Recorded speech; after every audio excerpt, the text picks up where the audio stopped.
Hello दोस्तों, मैं सुबह कुमार। दोस्तों, आज जो मेरा टॉपिक है और जो हम जन सरोकार के जो मुद्दे जो ला रहे हैं दोस्तों, इससे पहले है जो हम अग्निपथ के ऊपर है जो बनाए थे, फिर है जो दोस्तों हमने जो रेलवे में कैसे है जो किस प्रकार से है जो नुकसान हुआ रेलवे के ऊपर उस पर है जो बनाए। निश्चित रूप से दोस्तों आप लोगों का प्यार बहुत अच्छा मिला, बहुत अच्छा रिस्पॉन्स मिला आप लोगों को। इसी क्रम में दोस्तों आज भी है जो हम एक सामाजिक मुद्दे को ही लेकर आ रहे हैं जो बहुत बड़ी समस्या का कारण है, जिसका नाम है रोजगार। यह एक संक्रामक बीमारी की तरह है जो दोस्तों समाज में फैल रही है, जिसे है जो लोग तकनीक से उत्पन्न रोजगार तकनीक से जो उत्पन्न बेरोजगारी जो बढ़ रही है, कहीं न कहीं है जो देश के लिए एक है जो सामने जो संकट पैदा कर रहा है। वर्तमान समय में दोस्तों कोरोना की जो मार पड़ी और उसके बाद जो भारतीय अर्थव्यवस्था जो बहुत तेजी से बढ़ रही है, नो डाउट, लेकिन रोजगार उत्पन्न नहीं कर रही है। उसका है जो आर्थिक विकास हो रहा है, लेकिन रोजगार को कहीं न कहीं है जो उत्पन्न करने में असमर्थ रह रहा है। इसी क्रम में दोस्तों आज हम बात करेंगे इसमें। अगर वीडियो अच्छा लगता है दोस्तों तो जरूर है जो आप सब्सक्राइब करें। आपसे निवेदन है कि जरूर लोगों के बीच है जो शेयर करें। वही है जो आपका जो सहयोग है इसी तरह से जो हमें प्रेरणा देते रहेगा। दोस्तों कहा जाता है कि रोजगार जो समस्या है वो है जो एक संक्रामक बीमारी की तरह जो फैला हुआ है। ये जो रोजगार है दोस्तों, ये जो रोजगार एक समस्या है, ये जो संक्रामक बीमारी की तरह फैला हुआ है। तो निश्चित रूप से इसे दूर करने के लिए क्या करना चाहिए? सरकार अपने स्तर से बहुत सारी नीति निर्माण बनाती है, बहुत सारे संशोधन करती है, उसके लिए बहुत सारी योजनाएं चलाती है। लेकिन दोस्तों क्यों नहीं आखिरकार है जो आज भी जो भारत में बेरोजगारी की दर है जो धीरे धीरे बढ़ते जा रही है और एक बेरोजगारी कहीं न कहीं है जो विशाल जन समूह में तब्दील कर रहा है, और इसका है जो प्रभाव है जो जीवन स्तर पर, सामाजिक स्थिति पे और देश के आर्थिक विकास पे भी है जो इसका है जो एक समस्या उत्पन्न कर रहा है। दोस्तों रोजगार को अभी वर्तमान समय में हमें एक बदलती परिवेश जो है, बाजारों की जो बदलती स्थिति है, कहीं ना कहीं ऑटोमेशन जो डिजिटलाइजेशन हो रहे हैं, डिजिटल तकनीक जो बढ़ रही है, आर्टिफिशियल इंटेलिजेंस जो बढ़ रही है, रोबोटिक्स बढ़ रही है, इंटरनेट ऑफ थिंग्स बढ़ रही है, तो कहीं ना कहीं है जो वो है जो मशीन की है जो पिंजरे में कैद कर दिया है उस रोजगार को। लेकिन एक नहीं कहा जा सकता है कि हर चीज की जो प्रतिक्रिया होती है वो है जो इसका है जो नकारात्मक ही होगा। लेकिन इस क्रम में जो देखा जा रहा है कि रोजगार जो है बेरोजगार में परिवर्तित हो रहा है। दोस्तों भारत की जनसंख्या बहुत विशाल है, आप नो डाउट कि 140 करोड़ की है जो जनसंख्या है दोस्तों भारत की, 140 करोड़ की जनसंख्या। लोग कहते हैं कि भारत में है जो जनसंख्या है जो बहुत तेजी से है जो वृद्धि की है, इसका है जो परिणाम है जो सीधे सीधे रोजगार पे पड़ा है। दोस्तों एक सत्य है कि जिसके पास विशाल जनसंख्या है वही है जो विशाल अर्थव्यवस्था को बना सकता है। इधर नोटेड पॉइंट कीजिएगा दोस्तों कि जिसके पास विशाल जनसंख्या है वही है जो विशाल अर्थव्यवस्था को बना सकता है, विशाल अर्थव्यवस्था को बना सकता है। ये कटु सत्य है दोस्तों। आप चाइना के क्रम में आप देख लीजिए दोस्तों, चाइना एक सबसे बड़ी $13 ट्रिलियन की उसकी इकोनॉमी हो गई। कितनी हो गई? $13 ट्रिलियन की। और अमेरिका के पीछे है जो दोस्तों है जो विश्व शक्ति बनने की स्थिति में। अमेरिका 23 ट्रिलियन और चाइना है जो 13 ट्रिलियन और भारत है जो 3 ट्रिलियन की है जो इकोनॉमी है दोस्तों, 23, 13 और 3। विशाल जनसंख्या की बात अगर करें दोस्तों तो अमेरिका में 36 करोड़ की जनसंख्या है जो नया जनगणना आया है। निश्चित रूप से चाइना और भारत के अंतर है जो 10 करोड़ के आसपास अंतर हो सकता है। तो देखिए दोस्तों ये कितना है जो हमारे बीच में डिफरेंस है। और बेरोजगारी की दर जो है चाइना से दोस्तों है 4 से 5 गुना है जो टाइम्स है जो हमारे यहाँ जो बेरोजगारी है। तो विशाल जनसंख्या तो है, लेकिन विशाल अर्थव्यवस्था बनाने की आपकी है जो उस तरह की है जो तकनीक होनी चाहिए, आप तरह की नीति निर्माण होनी चाहिए। तो विशाल जनसंख्या एक निश्चित रूप से दबाव पड़ता है, इसमें गलत नहीं है, लेकिन आपके पास मानव दक्षता है तो मानव दक्षता को आप कैसे है जो विशाल अर्थव्यवस्थाएं बदलिएगा, कि आप है जो अपनी है जो वर्तमान की नीतियों को है जो कहीं ना कहीं है जो सुधारने की जरूरत है। हम बताते हैं दोस्तों कि भारत में जो है कृषि जो सबसे महत्वपूर्ण चीज है, भारत में जो कृषि है जो दोस्तों है जो बहुत ही महत्वपूर्ण है, जो हमारा जो देश है जिससे है जो करीब करीब है जो पूरे भारत में 50% और बिहार की अगर बात करें तो 77 से 78% लोग हैं जो उस पर निर्भर है। कृषि के अगर भारत में बात करें तो 50 से 55% और बिहार में बात करें दोस्तों तो 77% है जो कृषि पर निर्भर है। दोस्तों कृषि पर निर्भर है, लेकिन कृषि के क्षेत्र में रोजगार की समस्या को और कहीं न कहीं है जो गर्त में जा रहा है। यहाँ से जो रोजगार निकलने चाहिए वो रोजगार है जो निकल नहीं रहे। इसके पीछे कारण है कि दोस्तों जो तकनीक सुधार है, भूमि सुधार है, भूमि प्रबंधन है, डिजिटलाइजेशन से है, और जितने भी कृषि से रिलेटेड जो समस्याओं को है जो कहीं ना कहीं जो इंगित नहीं किया गया। और एक कोटेशन है दोस्तों डॉक्टर स्वामीनाथन का एक कोटेशन है कि भारत की कृषि है जो सोए हुए बाज की तरह है, जब किसी भी समय से जगाया जाएगा तो अपनी उन्नति और प्रगति और समृद्धि की एक नई इमारत को दिखेगा।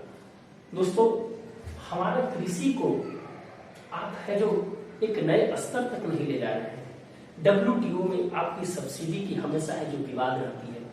आपका जो आपने जो सब्सिडी देते हैं उस सब्सिडी में आप है जो कटौती करते हैं। आपके पास कोई काउंसलर नहीं होता है। आप है जो जमीनी ताकतों को छोड़कर आप किताबी कागजों में आप है जो उलझे रहते हैं। आपकी नीति निर्माताओं है इस सही तरह से है जो जमीनों तक नहीं पहुंच पाती है। तो कहीं ना कहीं वो जो समृद्धि है दोस्तों है जो वह है जो असमृद्धि में है जो तब्दील हो जाती है, और है जो वो कहीं ना कहीं है जो अपने ऊपर है जो रोजगार के बेरोजगारी के रूप में है जो हावी हो जाती है। तो इससे कहा जा सकता है कि हमारा जो मूल पॉइंट है और कृषि की दूर होते जा रही है दोस्तों। GDP में मात्र 15% है जो हिस्सा हो रहा है। द्वितीय क्षेत्र विनिर्माण की अगर हम बात करें दोस्तों तो वो भी है जो धीरे धीरे है जो हमसे दूर होते जा रहा है, और सेवा क्षेत्र में जो तब्दील हो रहा है। हमारे पास सेवा क्षेत्र की है जो कैपेबिलिटी कम है, क्योंकि वो है जितने भी डिजिटलाइजेशन के कारण ITC जो कंप्यूटर टेक्नोलॉजी के कारण हमारे यहाँ दक्ष मानव क्षमता की कमी है। अगर दक्ष मानव क्षमता की कमी होगी तो हम उतने रोजगार को है जो पैदा नहीं कर सकते हैं। वो हमारे यहाँ से क्या होगा, वो है जो आउटसोर्सिंग हो जाएगी। हम दूसरे जगह से है उस रोजगार को लेकर अपने क्या काम करेंगे, तो हमें उसे रोकना पड़ेगा। नेस्कॉम का भी रिपोर्ट से दोस्तों कहा जाता है कि भारत में जितने भी तकनीकी रूप से जितने भी दक्ष निकलते हैं उसमें से मात्र 3 से 4% ही है जो किसी भी समस्या का समाधान के लिए है जो वो तत्पर रहते हैं। तो इससे भी है जो हमें दूर करना पड़ेगा। दूसरा चीज की जो पारिस्थितिकी माहौल है दोस्तों, वर्तमान समय में हमें है जो महिला उद्यमी, महिला रोजगार को जो बढ़ाना पड़ेगा। हम निश्चित रूप से है आरक्षण देने से किसी प्रकार की जो समस्या का समाधान नहीं हो सकता है। रोजगार के लिए है जो आपको है जो नीति निर्माण में उसमें दक्षता बढ़ानी पड़ेगी। उसे है जो आत्मनिर्भरता, आत्मसम्मान, सामाजिक प्रगति और उसके जीवन स्तर को है जो सुधार कर है जो आगे बढ़ाना होगा। तब है जो हमारे रोजगार की जो नई है जो चीजों को है जो उससे है जो हम पाठ पाएंगे। दूसरी चीज है कि दोस्तों अगर हम बात करें तो एक सबसे बड़ी जो समस्या है, जो आज की जो सबसे बड़ी समस्या है कि जो लोग वर्तमान समय में अगर मान लीजिए कि कोई आज वर्तमान में 10% किसी सरकारी क्षेत्र या किसी क्षेत्र में काम कर रहा है, तो दोस्तों 1/3 भाग में जो दोस्तों इस 10 वर्ष में है जो खत्म हो जाएगी। ये है जो प्रमाणिक है कि जो रोजगार है वो 10% जो रोजगार है उसका 1/3 भाग है जो दोस्तों है जो 1 दशक में है जो खत्म हो जाती है। तो धीरे धीरे है जो क्या होता है कि ये जो बाजार का संकुचन और तकनीक ने कहीं ना कहीं है जो भारतीय जो व्यवस्थाएं को है जो कहीं ना कहीं है जो सिकुड़ कर रख दिया है, उसे है जो विस्तार करने की जरूरत है, उसे एक्सपेंडेशन करने की जरूरत है, ताकि जो रोजगार का जो प्रवाह है जो एक है जो इंक्रीमेंटल चेंज होकर नहीं ट्रांसफॉर्म हो जाए। हमें रोजगार में है जो इंक्रीमेंटल की जरूरत नहीं है दोस्तों, हमें रोजगार में इंक्रीमेंटल की जरूरत नहीं है, हमें है जो ट्रांसफॉर्म की जरूरत है, हमें ट्रांसफॉर्म की जरूरत है, हमें पूरा बदलना है। सतत प्रक्रिया के माध्यम से रोजगार को दूर नहीं किया जा सकता है। CMI का रिपोर्ट्स आप जब देखते हैं तो उसमें है 11% 12% है जो कहीं ना कहीं बेरोजगारी दर धीरे धीरे बढ़ती जा रही है। तो उस पे है जो हमें है जो रोकने की जरूरत है, हमें ट्रांसफॉर्म की जरूरत है और ट्रांसफॉर्म की ओर है जो हमें बढ़ना ही पड़ेगा। दूसरी चीज की दोस्तों बात करें भारत की निर्भरता की, अगर बात करें तो उस पर अगर हम थोड़ी सी बात करें कि भारत की निर्भरता की वर्तमान स्थिति पर अगर हम थोड़ी सी चर्चा करें दोस्तों कि भारत की निर्भरता है मानव श्रम बल की स्थिति क्या है, तो दोस्तों मान लीजिए कि ये है जो पूरी है जो दोस्तों आपका है जो डेटा है, इसमें है जो 0 से 15 वर्ष, 15 से 60 वर्ष और ये है जो 60 प्लस के वाले लोग हैं। ये जो मान लीजिए कि 1 है, ये 2 है, ये 3 है। तो दोस्तों ये जो है आपके ऊपर निर्भर करते हैं, क्योंकि 15 प्लस से ऊपर ही किसी व्यक्ति को है जो दक्षता के रूप में है जो काम कर सकता है, और 60 के प्लस वाले भी है जो दोस्तों आपके ऊपर है जो निर्भरता रहेगी। और उत्पादकता में दोस्तों ये है जो 15 से 60 वर्ष वाले जो है ये है जो उत्पादकता में रहेंगे। दोस्तों इनका और इनका बोझ जो है कहीं ना कहीं है जो इन पे पड़ेगा। तो निश्चित रूप से 2 = जो है 1 + 3 जो है ये है जो दोस्तों है इस प्रकार की है जो स्थिति है जो बढ़ेगी। तो कहीं ना कहीं है जो इनके ऊपर जो उत्पादकता का जो भार है ये दोनों का ये है जो लायबिलिटी के रूप में आ जाएगा, और है जो कहीं ना कहीं इनकी भी है जो बचत है जो कम हो जाएगी, और बचत कम होने से आर्थिक विकास के जो प्रभाव पड़ेगा। जब बचत ही नहीं होगा तो प्रभाव पड़ना है जो लाजमी है दोस्तों। तो कुछ इसी बातों को लेकर है जो दोस्तों हमने जो रोजगार के लिए है जो और सरकार को भी है जो इस तरह की योजनाओं को है जो आगे है जो बढ़ाकर है जो काम करना चाहिए। कहा जाता है दोस्तों की जो तकनीक है वो तकनीक है एक तृतीय औद्योगिक क्रांति की है जो दस्तक दे रही है। इसके वर्तमान समय में अगर है जो बदलाव नहीं किया गया तो इसके है जो कहीं ना कहीं है जो भयानक परिणाम है जो भारत में देखने पड़ सकते हैं, और जो ये दक्षता है जो कहीं ना कहीं है जो अकुशल हो जाएगी, और जब अकुशल हो जाएगी तो इसका है जो प्रभाव है जो और भी है जो खतरनाक है जो पड़ सकता है। दूसरी चीज की सरकार ने बहुत सारी योजनाओं को चलाया है। आप जानते होंगे कि कौशल विकास योजना चलाया है, मुद्रा योजना चलाया है, मुख्यमंत्री प्रधानमंत्री उद्यमी योजना चलाया है, कृषि के क्षेत्र में करीब करीब 1 से 1000 से 2000 योजनाएं चल रही हैं, लेकिन सही नीति और क्रियान्वयन न होने के चलते हैं जो दोस्तों है जो अपनी है जो बेरोजगारी की दर दिन पे दिन है जो बढ़ती जा रही है। दोस्तों वर्तमान समय में जो कहा जा रहा है कि कुछ योजनाएं जो लाया जा रहा है अग्निपथ योजना, वो है जो रोजगार में कटौती की जा रही है। निश्चित रूप से है इसको कटौती के रूप में हम देख सकते हैं, क्योंकि वर्तमान समय में जो भारतीय सेना में जो युद्ध लड़ने जाएंगे वो है जो कम से कहीं ना कहीं जो तकनीकी रूप से लड़े जाएंगे, और तकनीकी रूप से लड़ने के लिए है जो वहां पर क्या होगा कि जो आप 14 लाख की सेना है वो है जो तब्दील हो जाएगी 7 लाख में।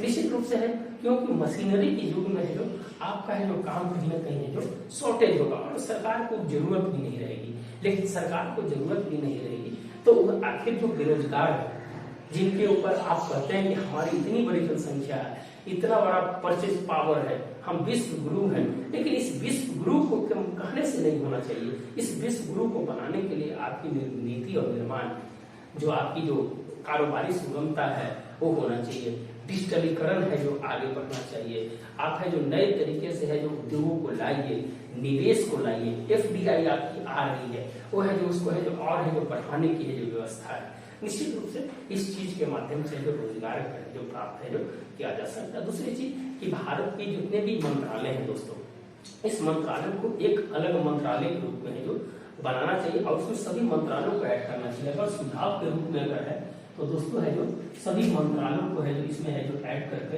एक है जो नई प्रकार की जो नीति बनाना चाहिए। जैसे आपका जो MSME सेक्टर है दोस्तों, सबसे इंपॉर्टेंट जो है भारत में MSME सेक्टर, इसकी है जो लगातार गिरती स्थिति में कहीं ना कहीं है जो और है जो चिंताजनक विषय है जो बढ़ा दिया है।